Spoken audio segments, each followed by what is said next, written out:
Сайн байцгаана уу интернет технологи орхотнуудаа Techworm суугийн AI 101 подкастын шинэ дугаар та бүхэнд 3 сарын дараа хүрч байна. Манлаа бит хоёр өнгөрсөн 3 сарын хугацаанд баг зэргийн хувийн ажилтай байсан учраас шинэ дугаараа бас бичиж чадсангүй. Энэ хугацаанд бас хэмжээний салбарт маш олон чухал үйл явдлууд болж өнгөрлөө. За энэ чухал үйл явдлуудаас хамгийн сүүлд болсон 5 үйл явдлыг бидэд энэ удаад ярихаар бэлтгэлээ. За ер нь бол манай Азийн зах зээл хэмжээний салбартай холбоотой ямар хамгийн чухал үйл явдлууд болж байна. Японд нэгэн сонирхолтой хэмжээний загвар гарч ирсэн байна. За мөн open source-ийн зах зээл дээр яг юу болоод байна? За хятадууд бол энд алж байгаа гэдгийг мэдчихэж байгаа. Гэхдээ хамгийн сүүлийн үеийн мэдээллүүдээс юу байна? За OpenAI-тай холбоотой хамгийн сүүлийн үеийн загвар Anthropic-ийн Fable 5 гэдэг нэртэй нэг хэмжээний загвар гараад за Америк нэгдсэн улсын засаг захиргаатай холбоотой нэлээдгүй шууган дэгдээгээд амжсан. Тэгэхээр энэ яг юу болоод өнгөрөв? Fable ер нь яг тэгж шууган дэгдээж байгаатай адилхан хэмжээний загвар юм уу гэдэг талаар ярилцах бол энэ хиймэл оюуны хэрэглэнээс үүдэлтэй санахойн чипний хомсдол бидний өдөр тутамдаа хэрэгэлдэг төхөөрөмжүүдэд ер нь хэрхэн яаж нөлөөлж байгаа вэ гэдэг талаар төгсгөлд нь ярих болно. Өдрийн мэндийг хүргэе. Манлаа. Өдрийн мэнд сайн байцгаана уу? За шууд сэдв рүү орцгоё те. Сүүлийн саруудад Японы хэмжээний загварыг Kugu гэдэг нэртэй хэмжээний загвар бол нэлээдгүй шууган дэгдээж явах шүүгээд бид нар өмнө нь ерөөсөө Японы зах зээлээс хэмжээний загвар ерөөсөө сонсож байгаагүй те. Тэгэхээр энэ Kugu ямархуу загвар юм бэ? Японы зах зээл дээр өмнө ийм ер нь хэмжээний загвар иймэрхүү юунууд ер нь ховор байсан. Ер нь байгааг хүчилж болно. Тэгээд энэ Санака Puku гэдэг Санака гээд AI лаборатори юм билээ.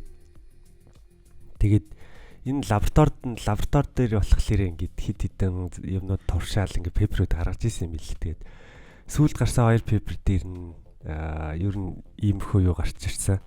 Яг ийм том frontier-ийн модель биш. Бидний мэддэг Gemini, ChatGPT, Anthropic модель шиг ийм том модель биш. Тэгтээ яаж байгаа вэ гэхлээр orchestration буюу conductor гэдэг нэг юм удирдахч загвар сургаад тэрийг сурахтай болохоор нөгөө Alibaba-гийн Qwen 2.5 7 тэрбум параметртэй модулийг ашигласан байгаа.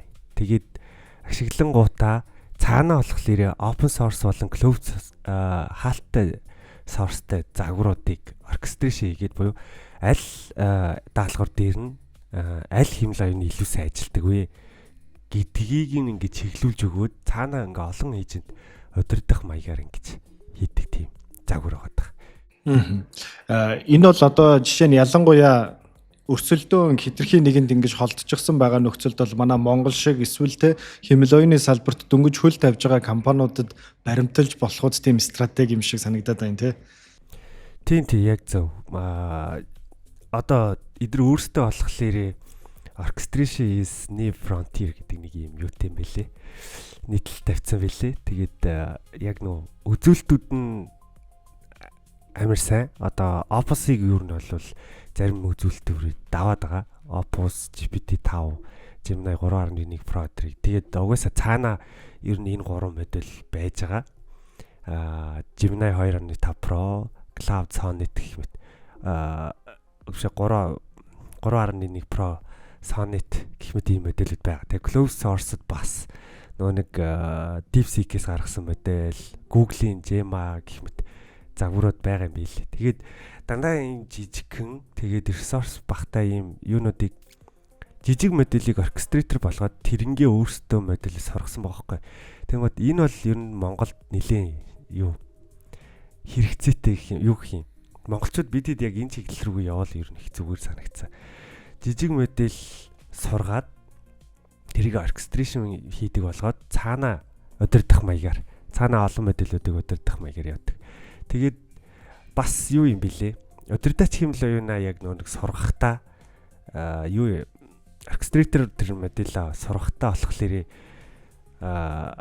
бас хоёр ширхэг ижсэн GPU буюу ер нь бол том ийм хэлний загварыг сургаж байгаа дэр бол жижигхэндээ орно. Баг ресурс шаардж байгаад орно. 2хан GPU-н дээр 200 итерац явуулаад тийм амар сайн оркестратор гаргаад авчихсан. Тэгэд өмнө нь болохоор энэ оркестраторыг юу яадаг гэсэн бохоггүй. өөр нэг юм frontier модель авч ирж тавьж агаад тэрнгээр ингээ оркестрашн хийлэгдэг байсан. Эднийх болохоор оркестрашнээ өөрөө сургаад бүр яг оркестрашн хийдэг болгоод team модель голтон тавьсан. Тэгээд ийм team юм билээ.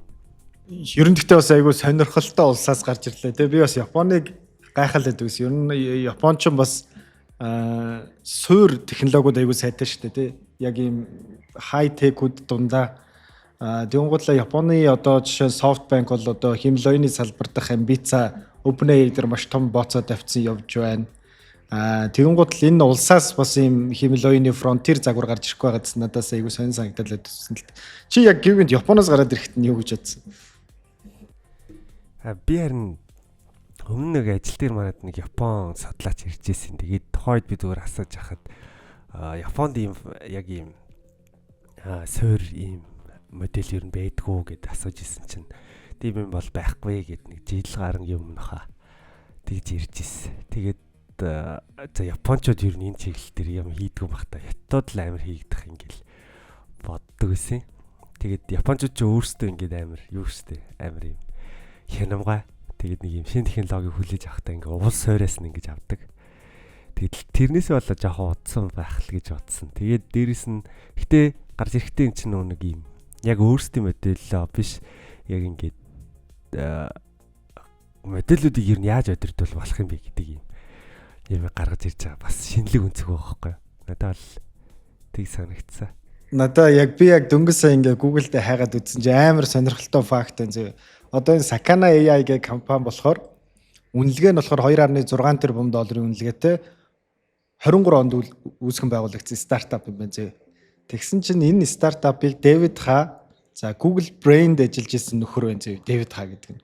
За нөгөөх нь Lewis Jones гэдэг хоёр нөхөр юм байна л да. Үүсгэн байгуулсан юм байна. Тэгээд Lewis Jones нь болохоор 2017 оны Transformer архитекторыг зохион бүтээсэн 8 эрдэмтдийн нэг. Амар. Яг энэ нөхдүүд л яг энэ үед байсан нөхдүүд л ер нь халаад байна те. Хаанч байсан. Тий, хаанч исэн яг ийм том өсрэлт гарч ирж байгаа, том судалгаа ингэж гарч ирж байгаа газар болгоно л яг тэр нэг 17 оны юутай Google дээсэн нөхдүүд л явж явах юм тий. DeepMind, Google Brain гэд хоёр багтай байдаг гэсэн те Google. Тэгээд тэр хоёрыг одоо нэгтгэхэд Google DeepMind болгоцсон шүү дээ. Тэнгуут л DeepMind болохоор миний мэдж байгаагаар болохоор Лондонд төвтэй байдаг гэсэн. Нөгөөх нь болохоор Америкт төвтэй.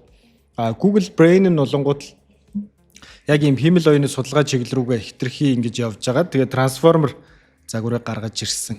Тэнгуут л энд нь байсан нөхдүүд чинь 2-3 Нобелийн шагнал авсан. За нэг нь одоо энэ Anthropic-ийн CEO байна. Anthropic-оос гарсан хүмүүс дундаас айгүйх Google-д байдаг байсан хүмүүс байсан. Мустафа Сулейман гээд нөхөр бас Google-д байсан баха. Ер нь бол энэ Google-ийн айхтар. Тэр одоо нөгөө нэг PayPal mafia гэдэг шиг те Google AI mafia гэдэг л нэг юм л гараад ирчих шиг боллоо доо. Харин надад бол бас яг нэг тийм мэдрэмж төрөдөх. Тэгээд гарангуудаа амар юмнууд хийгээл. Энд тэнд очил. Би бол саяны тэр түүхийг бол ерөөсөө юу байгаагүй юм. Компанийн түүхийг хараагүй. Би энэ модель ер нь яаж ажиллаад байгаа болоо л гэж амирх гайхчихсан. Компани түүхнээс сонирхолтой. Чи моделийг ашиглаж үзээ юу? Модель нь болохоор энэ API-аар дуудаж байт юм билээ. Тэгээд би зөвхөн ганц хоёр юм дуудаж байж үзсэн. Гэтэ нэг тийм амар ялгаа бол би олж хараагүй. Тэгэхээр ер нь л угаасаа давгүй билээ. Яг бенчмарк нь бол эн чин open source баг илүү орчод байгаа шүү дээ. Тэгээд яг ингээд ажиллалаад үзэнгуут ер нь бол гоё. Тэгээд би бас ийм том юмнууд хэлэх гэхээр API-ийн зардал бас нэлээд гарах юм билээ. Тэгээд яг нэг сул тал байгаа. Ер нь Sanaka бүгд. Тэр нь болохоор цаанаа одоо эн чинь юу ашиглаад байгаа шүү дээ. Өөр модулүүд ашиглаад байгаа шүү дээ. Gemini 3.1 Pro, Opus 4.8, GPT-5.5 гэд энэ 3 модуль байгаа. Тэгээд эдгээрээсээ ингээд сольж юу яаж болд юм бэлээ. Унтраагаад одоо би энэ модель руу ашигламааргүй байна гэх юм бол тэрийг унтраачиж болдог. Тэгээ open source модулүүд өөрсдийнх нь хостолцоо open source модулүүдээс цаана байгаа юм бэлээ. Тэгээд тэдэрлүүгээ ингээд юу хийгээ явцдаг. Юм байна лээ. Тэгээд баг зэргийн үнэтэй тусдаг. Ер нь дийлэнх ажлууд дээр тийм юу харагдсан. Одоо ингээд юу яасан бэл л дээ нэг World of AI гэдэг бенчмарк хийдэг нэг сайт идэв штэ. Тэр сайт дээр ингээд 4 төрлийн даалгавар өгөөд тэрнгээр ингэж модельтэй өргөсөлдөж үзсэн байлээ л дээ. Тэнгууд яг ер нь бол фуг бол Office-ыг бол ерөнхийдөө бол ялаад байгаа. 4.8-ыг. Тэгтээ үний хувьд арай илүү үнэтэй.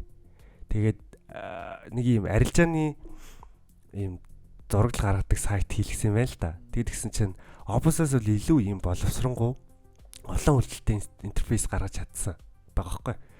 Тэгтээ ер нь бол GPT 5.5 4 Office 4.8-аас бол илүү үнэтэй тусаж байгаа. Нэг тийм юу байгаа. Жохос суултал байгаа гэх юм уу. Дараагийн сэдвэр үгээ шилжицгээе. Японд нэг юм сонирхолтой хэмэл оюуны загвар 7 хоногт гарч ирсэн байх шүү. Open source. За open source дээр бол хятадууд далаад байгаа л гэдэг мэдээллүүд яваад байгаа. Хамгийн сүүлд гарч ирэх байгаа загвар нь болохоор JLM 5.2 бас хятадтай холбоотой нэг хэмэл оюуны open source загвар байна тий. Тийм. Open source мэдээлэлд бол ер нь зөндөө гарч ирж байгаа шүү дээ. Тэгээд хятадууд тэр чигээр яг ийм open source руу амар ингээд орцсон. Ерөөсөө closed source байхгүй. Дандаа open source тэгжиж ер нь хүмүүсийн анхааралтай амар их өртөд байх шиг зүгээр харагдаад байгаа. За тэгээд энэ JLM 5.2 болохоор бас ер нь бол Office дээр ер нь хитэн зарим үзүүлэлтээр Office-ыг даваад байгаа. Хүмүүсийн Fable 5 авыг илүү гүйцэн мүцэн гэсэн. Fable 5-тай бол ер нь нэг аюу яхааргүй.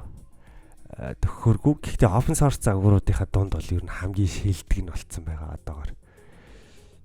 Тийм юм билээ. Тэгээд 753 тэрбум параметртэй. Тэгээд mixture of expert гэдэг нөө архитектуртай болохоор inference буюу ингээд тэр модельийг татаж аваад тэгээ ингээд ажиллуулахад харьцангуй бага ресурс шаарддаг гэсэн үг байхгүй. Тэгээд нэг таск дээр бас нэг юм orchestration маягийн гэхдээ модельийнхаа хүрээнд orchestration маягийн хийдэг. Ийм нэг жижиг таск болгон дээр ингээд ийм тэр тухайн тасктай илүү сайн модель ингээд соргоцсон байж идэг цаана энэ архитектур нь. Тэгэнгүүт одоо би ингээд энэ кодыг бичиж өгөө гэх юм бол код бичдэг тэр модель нь ажилдаг, тухайн үед л ажилдаг. Тийм болохоор ажиллах үед харьцангуй бага одоо GPU-ны VRAM иддэг гэх юм уу. Тэгээд 256 GB-тай Mac дээр бол ажиллана гэж байгаа байхгүй. Тэгээд жоохон ресурс бол их шаардна. Гэхдээ том компаниуд ажиллуулахад бол боломжтой баха гэж харагдсан.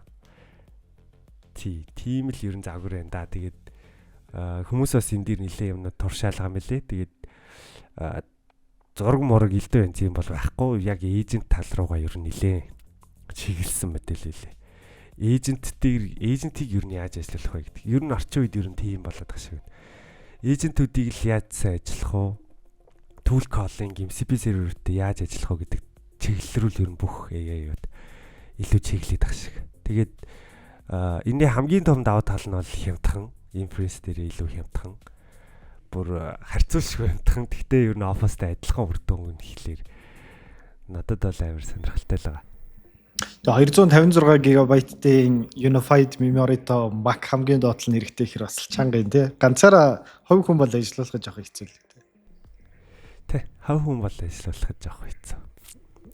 Тэгэл идвэл л да. Гэтэ яг нөө API-ыг нь хэдүүлээ гаргаж ирээд ашиглаж болно. Гэтэ би яг зөв хөвдөө хятадын AI-ыг нөө нэг өөр дээр ажиллах нь юу юм гэхээс яг ингээ API руу нөгөн ихлээр надад нэг л эвгүй санагдаад байна тийм. Гэтэ амар хямдхан л да ялчгүй. Одоо ингээ оролт дээр 1 сая токен дотоод 1.2-оос 1.4 доллар байгаа байхгүй юу.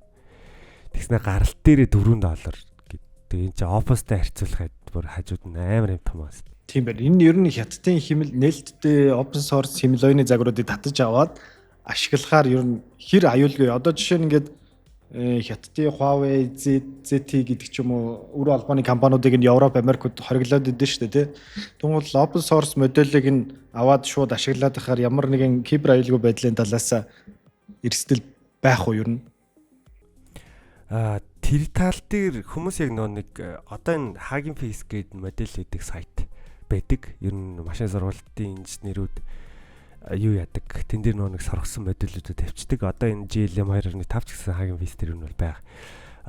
Тэгээд модулийн хувьд бол цаана тэгж янз бүрийн юм өөр програм ч юм уу юм байх бол ер нь бол боломжгүй. Тэн дээр угаасаа ашиглах байгаа бол нэлээд сайн содлон л да. Модулийнх нь ерөнхий дотоод архитектур бүгд цаана юу байгаа яаж байгаа гэд ерөнхий юмнуудыг хар. Тэгээд ер нь бол тэр бол асуудалгүй. Асуудал нь зүгээр юунд байдаг вэ гэхлээр альбом бус ресурсоос модуль татаж авч байгаа нэрийдлэр компьютер дээр элдв янзын юм суулгах асуудлууд гарч ирсэн байлээ. Тэрнээс л сэргийлж чадвал түүнээс хятадын одоо энэ модулуудыг аваад офлайн дээр өөрийнхөө компьютер дээр өөрийнхөө сервер дээр ажиллах бол ер нь бол харьцангуй аюул багтай гэж харагдаад байгаа. Бас сонин те энэ нөгөө нэг хаалттай коммунист хятад нь нээлттэй химлөөний загваруудыг хийгээд идэг. Тэнгуут тэнд нөгөө нээлттэй эдийн засагтай Америк нь хаалттай химлөөний загварууд хийгээд идэг. Тэр сонирхолтой ш. Харин гэхдээ нэг одоо энэ том химэл оюуны загварууд одоо энэ GLM 5.2 шиг ийм модулууд бол зүгээр нэг одоо энгийн зүгээр ингээд байгаа инженер гэртээ байгаа инженерүүд өөрсдийнхөө энэ жижигхэн компьютертэй тэрэн дээр яадаг нөхдөд бол зүгээр харахын заяахаас хацхын заяа байхгүй гэдэг шиг өөрсдийнхөө компьютер дээр ажиллуулж чадахгүй. Тэгээд зүгээр ингээ open гэхдээ ажиллуулж чадахгүй. Тэгээд нэг тийм л байдалтай байгаад шиг байгаа. Одоо энэ том загваруудыг шүү. Жижигхэн одоо Gemma, Coin 7B эсвэл Gemma-гийн 2-4 биллионтай загварууд бол яг бидний компьютер дээр бол ямар ч асуудалгүй явчихна. Илүү жоох ухаантай тэгээ илүү сайн юм хийдэг модулууд руу явъя гэхлээр хэдэд ажиллуулж ерөн чадахгүй болчиход байгаа. Энэ компанийн талаар бас дахиад нэг товчхон мэдээлэл өгөхөд ZTE компани бол Хонконгийн хөрөнгийн бирж дээр хувьцаагаа гаргасан хятадын анхны химэл оюуны одоо нээлттэй компани юм байна. LLM хөгжүүлдэг. Тэгээд ер нь бол маш том IPO хийсэн буюу 558 сая долларыг бол IPO хийхдээ босгосон юм байна. Одоогийн байдлаар зах зээлийн үнэлгээ нь бол 1.80 Хонконг доллар давсан буюу 128 тэрбум доллар гэж шүү. 128 тэрбум долларын үнэлгээтэй хятадын стартап. Амар. 128. Бидэд ингээд яг нөгөө нэг Anthropic GPT эдэр дээр амар яагаад гэдэг байхгүй тий.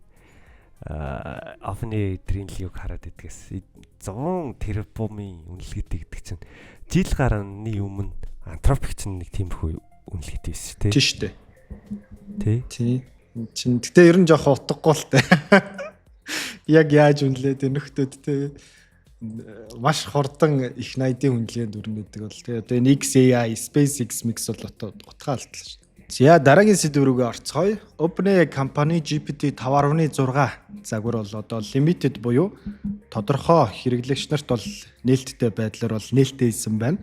За GPT 5.6 загварын хувьд бол яг одоо Америк нэгдсэн улсын засаг захиргаатай үүсээд байгаа үйл явдал буюу ер нь бол одоо тодорхой хэмжээнд 1 сарын хугацаанд ч юм уу эсвэл тодорхой хугацаанд тэр химэл оюуны загварыг нь туршиж үзсний дараа нээлттэй болгоно гэдэг зүйл ер нь бол айгүй хэрэгдэад байгаа. Тэгэхээр үүнтэй холбоотойгоор хойшоолж магадгүй гэж яригдж байсан боловч 5.6 бол нээлттэйсэн байна.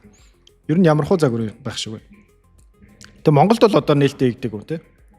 Тийм Монголд бол байхгүй бах. Тийм тэгээд 5.6-гийн өмнөх модулээсээ жоохон өөр юм байлээ. 5.6 гэж нэрлэлчин гутаа дотроо Sol, Terra, Luna гэдэг юм 3 өөр модель байгаад байгаа. Sol нь хамгийн хөвчтэй яг reasoning хийдэг модель нь. Terra нь болохоор өдөр тутмын яг ийм ажил дээр бол юм. Luna бол хурдан тэгээд хямдхан юм шиг байгаа. Одоо нэг Anthropic модельүүдийг Opus, Sonnet, Haiku гэд 3 ангилдаг шүү дээ. Эсвэл Gemini дээр Pro тэгээд Past гэд ингээд ялгадаг шиг ер нь бол ингээ 3 ялгацсан юм шиг байлээ. Тэгээд тийм модель байгаад байгаа. Тэгээд бенчмаркуудыг харангуут яг код руугаа илүү төвлөрсөн бенчмаркуудыг гаргаж тавьсан харагдсан. Тэгээд эйжент тал руугаа ажилласан бенчмаркуудыг илүү нээлттэй гаргаж тавьсан харагдаад ийлээ. Одоо ер нь тийшийг ер нь чиглээд л байх шиг харагдсан. Тийм тиймэрхүү юм надад л анзаарчихсан байна. Өөр юмнууд гэвэл яг уу модель дээр нөгөө нэг температур, топи гэдэг ингээд моделийн гаралтыг нь детерминистик болох уу илүү юм яг юм чиглэсэн яг нэг хариулттайгаа болох уу гэдгийг шийддэг байсан тийм үзүүл тохируулга байдаг байсан. Тэгээд энэ 5.6-аас эхлээд тэр нь байхгүй болж байгаа юм шиг байлээ. Тэгээд зүгээр reasoning-ээр ингээ ялгаад low, medium, high, max гэдэг ингээ ядгадаг болцсон харагдсан. 5.6 Sol Ultra нь терминал бенчмарк дээр болохоор 91.9. Бүх Sol нь болохоор 88.8. Энд чинь Mythos 5-аас таага илүү болоо явчихж байгаа юм тий. Terra болонгот л бас ер нь Fable 5-ыг давсан байна. 5.5-аад давсан байна. Gemini 3.1 Pro Preview-ыг давсан байна. Энэ бенчмарк дээр бол ер нь амар л харагдаж байгаа юм тий. Өөрсдийнх нь гаргаж тавьсан дээр. Тийм, өөрсдийнх нь гаргаж тавьснаар харах юм бол ер нь бол Fable Mythos эдрийг бол давцсан харагдаад байгаа. Тийм. Тэгээд бас цаана ийм юу тийм бэлээ. Өмнө ярьсан шиг orchestrator ийм agent бас гаргангуудаа цаана бас ингээ таскуудаа agent өөр одоо ингээ A B C D гэдэг ингээ ийм одоо дөрвөн ийм agent үүсэн гутаа үр дүнгээ бодуулаад буцаагаад оркестратор нь нэгтгээд хариулдаг. Бас тийм систем байгаад ах шиг үл. Одоо ер нь EC-ийн ер нь нэлээд чиглээд ах шиг. Санака Пүгүч гэсэн ер нь хий зарчим нь нэг тиймэрхүү штэ тий. Тэнгот EC ер нь нэлээд чиглээд энэ да газрууд гэж харагдаад л байна. Тэгээд за GPT 6 дээр шууд нэрнүүд дээр өөрчлөлт хийсэн бол ойлгож энэ 5.6 гэдэг нэг юм дундын модель дээр бас шууд ингээ өөрчлөлт хийгээд next generation модель гаргахаар бас аягүй сонирхол юм тий. Энэ дээр нэрээ би энэ юуг нийтлэлийг уншиж байхдаа нэг сонирхолтой юм анзаарсан нь security талдаа юу яаж байгаа шиг үлээ. Модель сургалтанд ингээ жипүү бид хийж ингээ ашигладаг шүү дээ. Эсвэл модель inference ихтэй ашигладаг. Тэгээд гисэн чинь энэ дээр нөө cyber security тал руугаа хандаад юу 700 мянган жипүү цагийг зүгээр ингээд юунд AI-га хамгаалтанд зориулж гаргасан гэдэг аахгүй юу.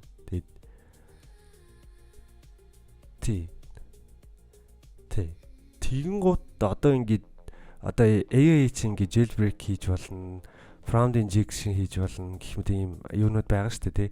Тэдрийг ингээд тойрч гаргах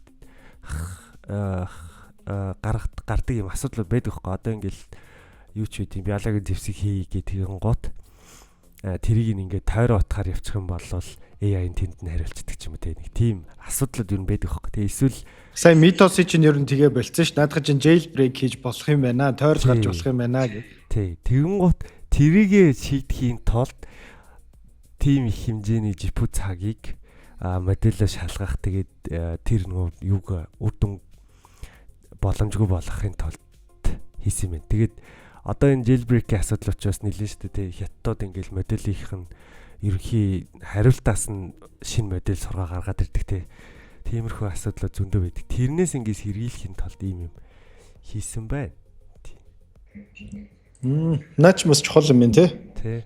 Тэгээд одоо яг энэ ер нь хиймэл оюуны нэг хамгаалт тал руугаа нэлээ их судалгаа шинжилгээ хийх шаардлага үүсээд байгаа. Ер нь бид ч гэсэндээ ер нь тэр тал руугаа ер нь чиглээд бас судалгаанууд хийвэл манай Монгол улсын хувьд бас нэлээ юутай санагдаад идэв. Бололцоотой.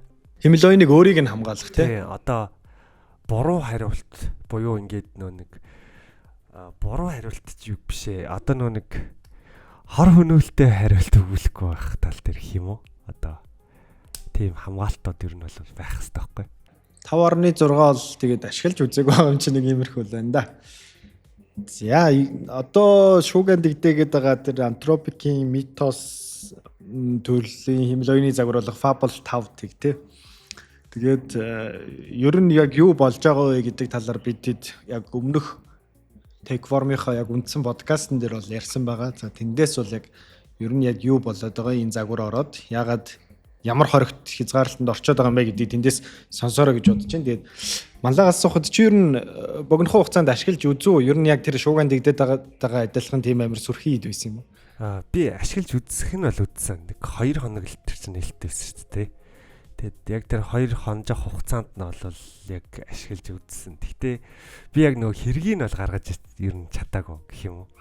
Яг надад бол ийм амар ийм Opus 4.8-аас бүр тийм амар илүү хол тасархаа байгаа юм ерөөсөө анзаарагдаагүй гэх юм уу. Тэгээд тэгж байгаа л яг нэг за одоо нэг ингэж тестэлж үзье даа гэж бодож чагтцсан байхгүй. Тэгээд нэг жижиг таскууд л өгöd явуулсан. Тэгээ яг хаа нэр нь бол үнэтэй загвар шүү дээ. Тэгээд одоо cloud code дээр ингэдэг байхгүй. Модель сонгож байгаад ийм жижиг таскуудад хуваахтаа эдрийг ингээ шинэ эйжент үүсгээд тэрэнгээрээ хийлгээрээ гэдэг гот Opus 4.8 болохлээрээ Sonnet модель дуудаад тэгээд тэрэнгээрээ ингээ жижиг таскуудад хийлгдэг гэсэн байхгүй. Тэгсэн чинь Fable 5 гарч ирсэн чинь Fable 5 нь Opus 4.8-ыг дуудаж ажилладаг. Дуудаад жижиг таскууд ингээ хийлгдэг, orchestrate хийдэг. Тийм бэлээ. Тэгээд токныг бол ер нь нэлээ хийдэг гэдг нь бол харагдсан. Гэхдээ уг нь бол тэр чин 6 сарын 22-нд хүртэл илүү ер нь бол хямдралтай үнээр ашиглаарай гэдэг юм гаргацсан баг шиг байсан уг нь. Тэгээд тэрийг нь бол гүйцэд ашиглаж амжаагүй тэгээд тагцсан да. Сүүлд гарсан мэдээлэлээр бол одоо энэ Fable-ыг бас хэсэгчилж нээж байгаа гэдэг мэдээлэл. Гэтэ яг одоогийн байдлаар бол ороод харахад бол Монголд бол нээгдсэн юм алга. За одоо л хаалттай хэмдэл. За ер нь бол иймэрхүү юм болоод байгаа. За харин төгсгөлд нь хэмэл оюуны загварууд ингэж хөгжүүлэгдэж байна. Маш олон хөрөнгө оруулалт дэшээ хийгдэж байна. Дид бүтцийн ажил хийгдэж байна. ChatGPT-гээс хойш технологийн салбарт юу тренд болж эхэлсэн бэ гэхээр шинэ дид бүтцийн үе эхэлж эхэлсэн. За одоогоос бараг нэг 200-300 жилийн өмнө аж үйлдвэрлэлийн дид бүтцийн үе эхэлж байгаа тийм. За түүний дараачаар одоо эрчим хүчний дид бүтцийн үе, тээврийн салбарын дид бүтцийн үе, за интернетийн дид бүтцийн үе гэл ингээл маш том юм дид бүтцийн 90 үеуд эхэлж исэн. За одоо олонгууд энэ айхтар хэмэл оюунуудыг чинь ажилуулах дата төв хэмэл оюуны дид бүтэц эрчим хүчний дид одоо 90 үе дид бүтцийн 90 үед амьдарч байгаа гэж хэлэхэд бид нар хэмэл оюуны 90 үед биш хэмэл оюуны дид бүтцийн 90 үед нөө. Энэ дээр амар сонирхолтой тоонууд сүүлийн үед айгүй хүмүүсийн анхаарлыг татдаг. Тэрний юу вэ гэхээр за Meta, Amazon, OpenAI, Google гэх мэтчлээ одоо нэг 4-5хан технологийн гигант компаниуд нийтдээ нэг 800 орчим тэрбум долларын капиталын зардлыг бол энэ жил төлөвлөсөн байна. Энэ нь юу гэсэн үг вэ гэхээр энэ зардлын ихэнх нь хэмэл оюуны дид бүтцийг бид нар бүтээн байгуулахад зарцуулна гэдгийг бол өөрөөсөө нээлттэйгээр хэлж байгаа. Өөрөөр хэлбэл юу вэ гэхээр яг энэ зарчим дээр л хүмүүс гол бооцоо тавьж байгаа. Чи хэмэл оюуны маш сайн загварыг эзэмшсэн байхаас гадна чам маш сайн дид бүтц байж чи эцсийн ялагч байна. Тэнгууд л энэ дээр маш том бооцоо тавьж байна. Тэнгууд л Wall Street-ийн ер нь бол наад зардалчин бол хэтэрхий их байна гэдэг дээр бол наад зардалчин их байгаа учраас энэ хэмэл оюуны хөөс чинь хагарна шүү гэдгийг айгүй анхааруулад байна. Энэ санхүүгийн талаас бол ер нь айгүй өндөр эрсдэлтэй бүтээгдэхүүн болоо хөрчиж. Тэгээ өөр бүр өнгөрсөн 7 хоногт бүр хүмүүсийг шоконд оруулсан зүйл нь юу байсан бэ гэхээр 2-7 хоногийн өмнө SpaceX компани санхүүгийн тайлан болсон байгаа. Тэнгууд л одоо SpaceX санхүүгийн тайлангийн IPO болсон байгаа. Тэгээ SpaceX нэг 87 тэрбум долларын хөрөнгө оруулалтыг бол IPO-с босгосон. Энэ бол түүхэнд өмнөх байсан газрын тус үйлдвэрлэгч Saudi Aramco-гоос бол нэг 3 орчим хувиар 3 орчим одоо их тийм мөнгийг бол зах зээл дээрээс бэлэн байдлаар бол босгосон гэсэн. Ингэж босгочоод 2-7 хоногч болоогүй байхад ахаад 25 тэрбум долларын бондыг зах зээл дээрээс босгосон буюу одоо энэ компани дансанд бол одоо 100 тэрбум доллар бол бэлэн байдлаар байгаа гэсэн үг. Дунгуул үүнийхээ ихэнхийг нь ахаад хэмэл оюун руу зарцуулна гэж байна.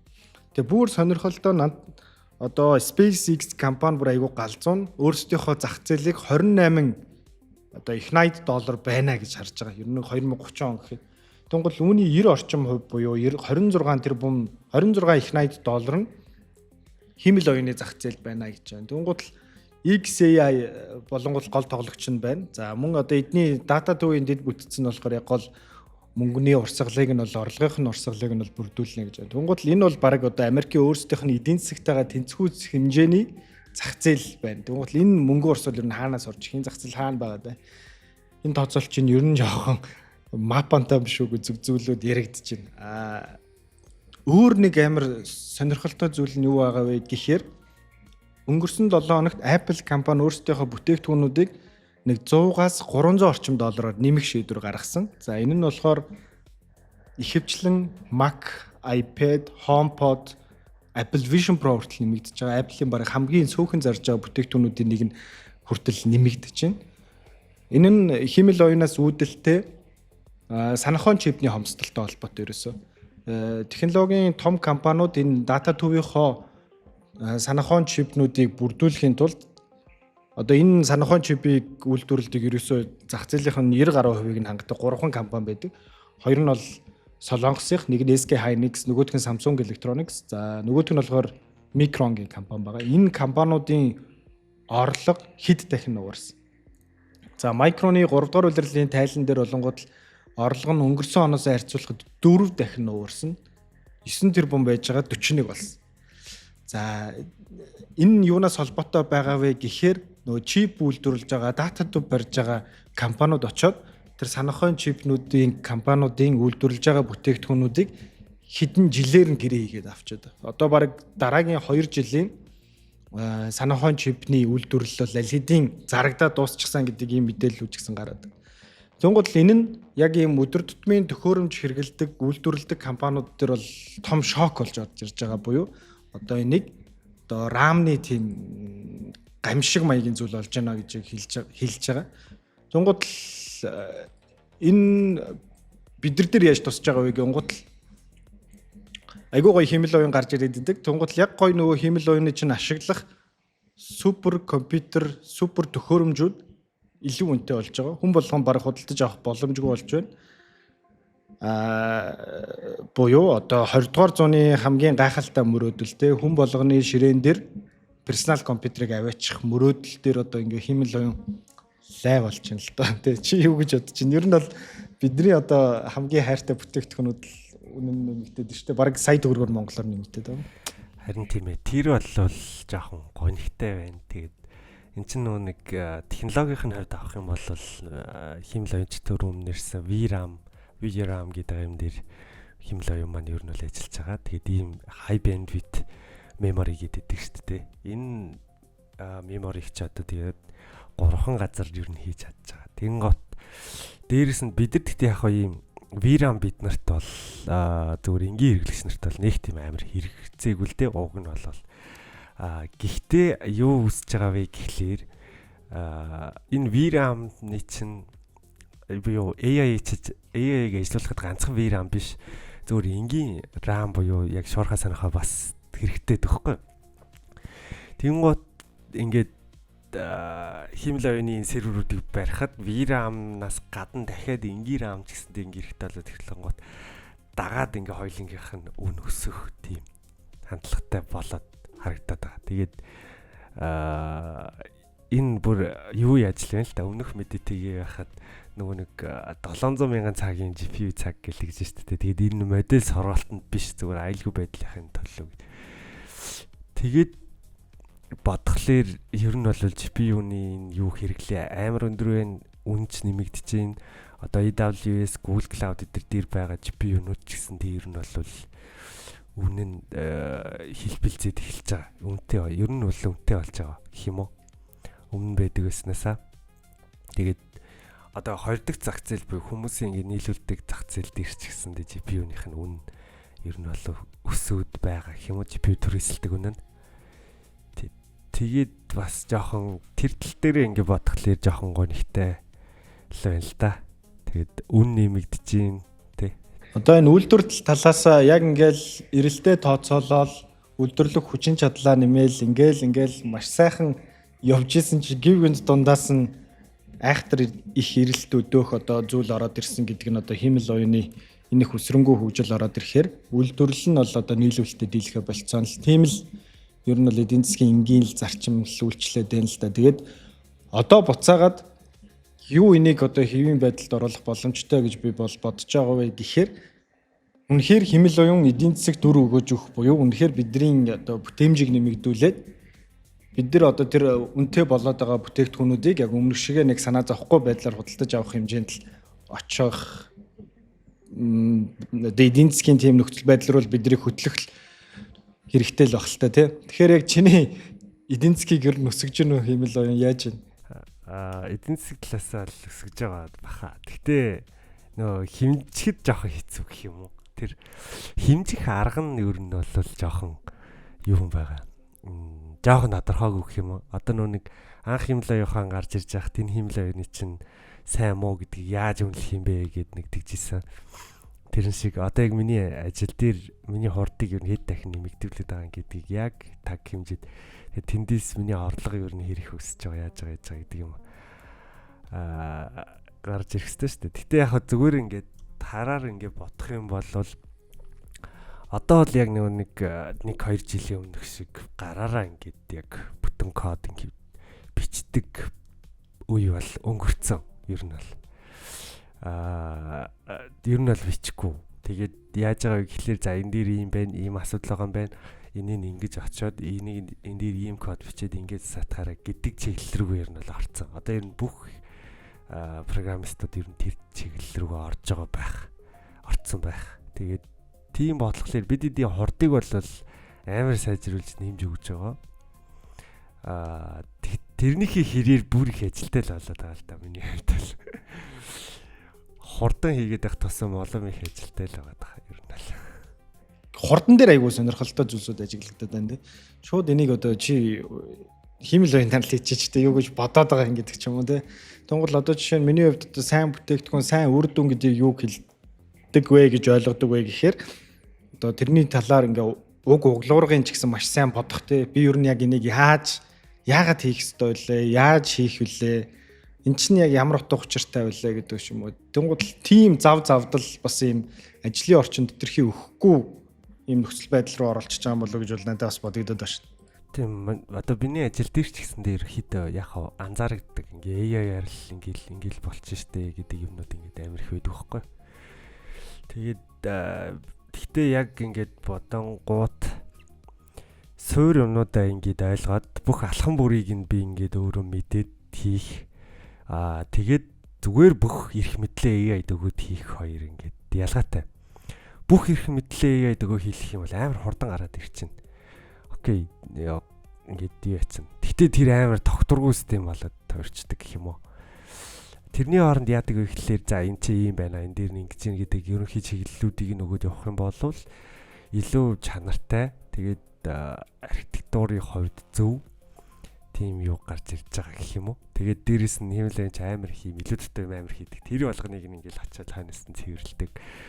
Тэгэл skill instruction на банк ингээл шинжилж яаж явах хэрэгтэй гэдэг нэг тиймэрхүү юмнууд байгаа. Тэгээд дээрэс нь хүний тарих бол арай л ухаантай байгаа. Одоохондоо.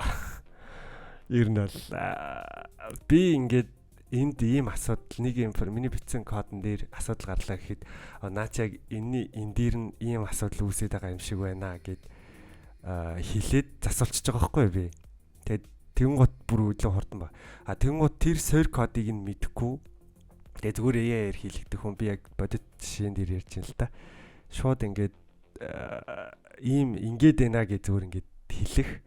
Би болохоор уг үндэстэй ингээд хэлэх хоёрын ялгаан шал өөр, токен зарцуулалт нь шал өөр ингэж гарч ирдэг. Тэгээд илүү хурдан, тэгээд илүү бат бөх зөв юм хийлгэж чаддаг гэх юм уу да.